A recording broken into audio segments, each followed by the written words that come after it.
Every year at the CMMC Resort in Rockport, the Maine Hospital Association presents its Caregiver of the Year Award to a medical professional who goes above and beyond for his or her patients.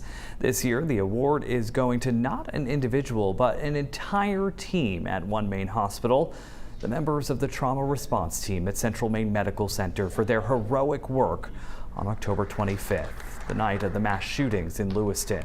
News Center Maine's Sharon Rose, who served as MC for tonight's event, has more.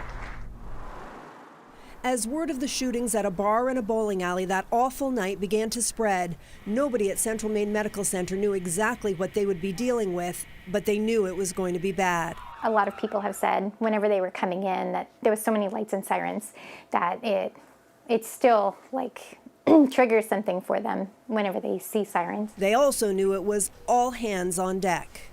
We didn't ask questions. We didn't even know that the shooter was still on the loose. It was like, my team needs me, I'm there. Describe the scene when you got here. More busy than I'd ever seen it. The emergency department was full of all kinds of different caregivers. There were doctors, nurses, techs from all over the hospital. There's probably 70 or 80 people in an area that we usually have 10.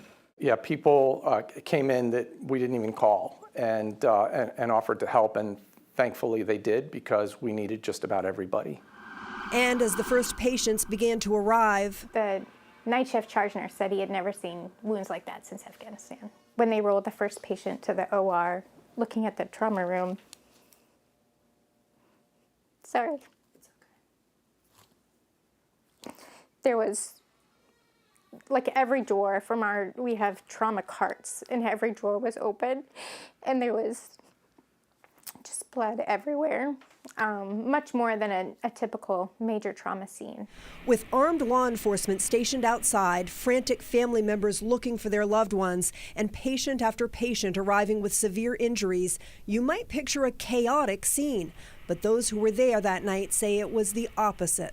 No, it wasn't loud. It was eerily quiet, and that is a testament to our training, because when it is chaotic like that, we get quiet and our skills kick in. Only after the crisis had eased did the magnitude of the situation begin to set in. You know, they say that there's different stages of grief, and the same can be said when you go through any kind of an emotional and traumatic experience like that. You go through kind of the same emotions, and I think each individual team member is still figuring out where they are. But with the pain of that night is also a sense of pride. Yeah, I think it was our finest hour.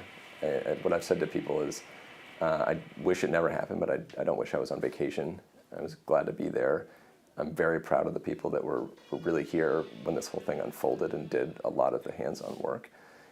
I saw more unification across the hospital, across specialties and across disciplines than I ever have in my time here. And it really was a time that galvanized us.